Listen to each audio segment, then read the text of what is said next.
Hai Sobat Silo, apa kabarnya hari ini? Aku harap kamu selalu baik-baik saja. Karena hari ini aku mau tanya sesuatu. Kalian pernah gak sih dengar kalimat kayak gini?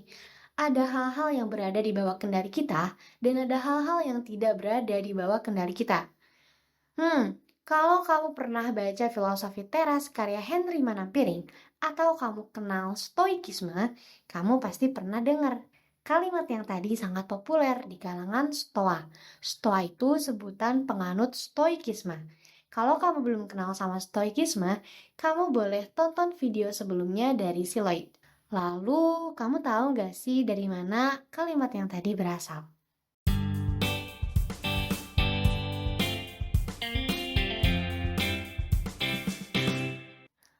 Buku Enchiridion.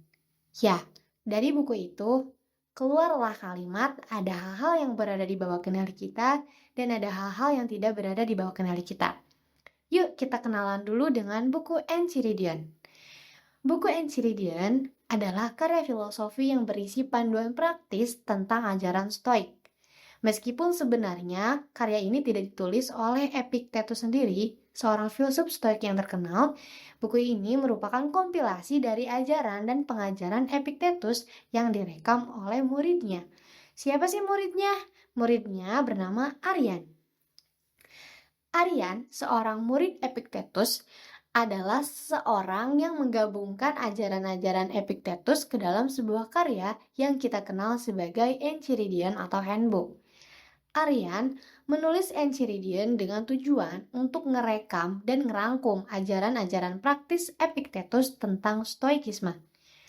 Sebenarnya kita nggak punya informasi rinci tentang proses penulisan Enchiridion, tapi bisa diasumsiin kalau Arian itu mencatat ceramah-ceramah dan pengajaran-pengajaran Epictetus selama waktu mereka sedang bersama. Nah, Arian kemudian ngumpulin tuh materi tersebut jadi bentuk yang lebih teratur dan juga tersusun. Enchiridion terdiri dari serangkaian pernyataan singkat yang mewakili inti ajaran Epictetus. Arian ngerangkum dan ngatur pernyataan-pernyataan tersebut dengan cara yang mudah, yang dimana memudahkan aksesibilitas dan juga pemahaman untuk pembacanya. Buku ini kasih kita petunjuk praktis tentang gimana sih hidup sesuai dengan prinsip stoik dan juga gimana cara kita untuk menghadapi tantangan kehidupan dengan bijaksana. No overthinking, no worry, no nangis-nangis tiap malam kayak kamu. Nah, Aryan mungkin ngedit dan juga nyusun materi ini dengan memastikan kalau pesan-pesan penting dan prinsip-prinsip utama stoikisme itu tersampaikan dengan jelas. Karya Aryan, termasuk Enchiridion, menjadi sumber utama bagi pemahaman kita tentang ajaran-ajaran Epictetus.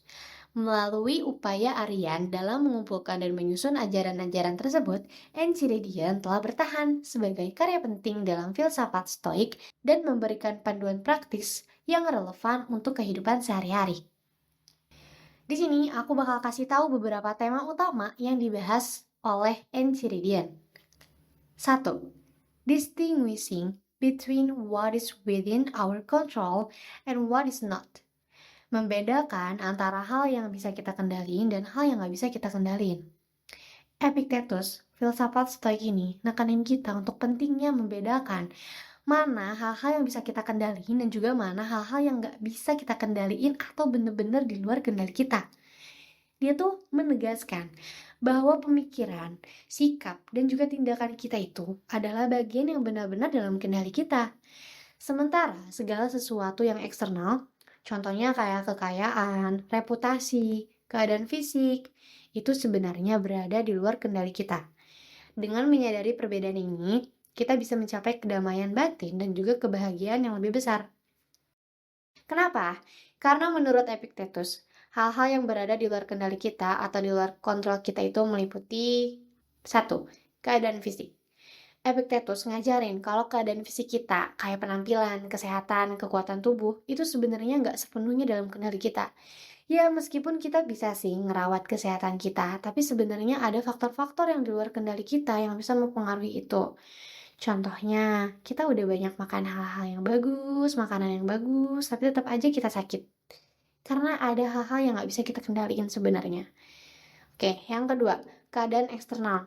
Hal-hal di dunia luar kita yang enggak bergantung sama kehendak kita, kayak cuaca, keberuntungan, kemacetan, dan tindakan orang lain, itu berada di luar kendali kita. Epictetus ngajarin biar kita enggak terikat banget sama hasil atau keadaan eksternal tersebut. Yang ketiga, opini orang lain. Teman-teman, pendapat, penilaian, atau pandangan orang lain tentang kita itu benar-benar di luar kendali kita. Yang bisa kita kendaliin adalah bagaimana kita bersikap. Kayak gitu. Jadi, kalau dapat berbuat baik dan menghormati orang lain, kita nggak bisa ngendaliin bagaimana mereka bisa memandang atau menilai kita. Di sisi lain, hal-hal yang benar-benar dalam kendali kita atau dalam kontrol kita itu meliputi satu, pikiran. Pikiran kita adalah sesuatu yang benar-benar di dalam kendali kita. Epictetus benar-benar menekankan kita pentingnya mengawasi dan mengarahkan pikiran kita agar sesuai dengan kebijaksanaan dan kebenaran. Gak usah terlalu banyak overthinking. Yang kedua, sikap. Sikap kita terhadap situasi dan peristiwa adalah hal yang ada di dalam kendali kita. Meskipun kita nggak bisa ngontrol apa yang terjadi di luar kita, tapi kita bisa pilih sikap atau respon yang bijaksana terhadapnya. Contohnya lagi macet. Itu terserah kamu. Mau kamu pusing atau kamu mau biasa aja. Yang dimana macetnya tuh tetap gitu-gitu aja. Yang ketiga, tindakan. Tindakan kita adalah sesuatu yang sepenuhnya ada di dalam kendali kita. Kita bisa pilih bagaimana kita bertindak, bagaimana kita berperilaku, dan bagaimana berbuat baik terhadap orang lain. Epictetus menekankan pentingnya fokus dan mengarahkan perhatian kita pada hal-hal yang ada di dalam kendali kita. Sementara kita harus menerima dengan lapang dada terhadap hal-hal yang berada di luar kendali kita. Dengan menyadari perbedaan ini, kita bisa mencapai kedamaian batin dan kebahagiaan yang lebih besar. 2. Accepting external circumstance. Menerima keadaan eksternal. Sebenarnya sih tadi udah aku bahas, tapi bakal aku bahas lebih lanjut lagi. Jadi Epictetus itu menekanin kita pentingnya nerima dan menghormati apapun yang terjadi di luar kendali kita. Ia bilang kalau penderitaan dan ketidakbahagiaan itu berasal dari ketidaktahuan dan perlawanan terhadap kenyataan bahwa banyak hal yang nggak bisa kita kendaliin. Jadi, kita harus belajar untuk nerima dengan lapang dada apa yang terjadi dan ngendaliin reaksi kita terhadapnya. Epictetus ngajarin pentingnya menerima kenyataan sebagaimana adanya. Ketidakbahagiaan seringkali muncul ketika kita tidak dapat menerima atau menolak kenyataan yang tidak sesuai dengan harapan atau keinginan kita. Sementara kita benar-benar nggak bisa ngubahnya lagi. Epictetus nekenin juga kalau kita itu bisa mengakui banyak hal yang tidak dapat kita kendaliin. Dan ini tuh bisa bikin kita membebaskan diri dari kecewa dan nggak perlu untuk overthinking lagi. Dan kita juga bisa lebih mampu menghadapi situasi dengan bijaksana. Epictetus juga menekankan pentingnya mengendalikan reaksi kita terhadap peristiwa atau situasi yang di luar kendali kita. Meskipun kita nggak bisa kontrol apa yang ada di luar diri kita bisa pilih loh kendali apa seperti bagaimana kita meresponnya. Epictetus mendorong kita untuk menjaga ketenangan pikiran dan memilih sikap yang bijaksana bahkan dalam menghadapi kesulitan atau penderitaan. 3. Cultivating virtue and moral excellence. Mengembangkan kebajikan dan keunggulan moral. Epictetus mempromosikan pentingnya mengembangkan kebajikan dan keunggulan moral dalam kehidupan kita. Dia tuh bilang kalau kebahagiaan sejati terletak pada kebijaksanaan, keberanian, keadilan, dan juga kesabaran. Kalau kita praktikin nilai-nilai etika yang tadi, kita tuh bisa mencapai integritas pribadi dan hidup sesuai dengan kebenaran. Epictetus percaya kalau kebahagiaan sejati itu nggak tergantung pada kekayaan materi atau keadaan eksternal, melainkan terletak pada pengembangan kebajikan dan keunggulan moral. Menurutnya, kebijaksanaan, keberanian, keadilan, kesabaran, dan kualitas moral lainnya adalah hal-hal yang benar-benar dalam kendali kita. Dengan mengutamakan pengembangan kebajikan ini, kita bisa mencapai kebahagiaan yang lebih mendalam dan berkelanjutan. Epictetus menekankan pentingnya mengamalkan nilai-nilai etika dalam tindakan sehari-hari. Dia tuh ngajarin kayak gini, kalau kebajikan nggak hanya pada konsep abstrak, tapi harus tercermin dalam perilaku kita. Lewat latihan dan kesadaran diri, kita tuh bisa loh ngubah sikap dan tindakan kita biar sejalan sama nilai-nilai kebajikan. Epictetus dorong kita buat hidup sesuai dengan kebenaran dan menjunjung tinggi integritas pribadi.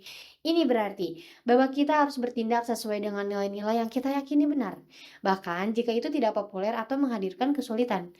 Enchiridion oleh Epictetus memberikan panduan praktis yang relevan untuk kehidupan sehari-hari dengan menekankan pentingnya mengendalikan pikiran dan tindakan kita sendiri, menerima apa yang tidak dapat kita kendalikan, dan memperjuangkan kebajikan dan keunggulan moral.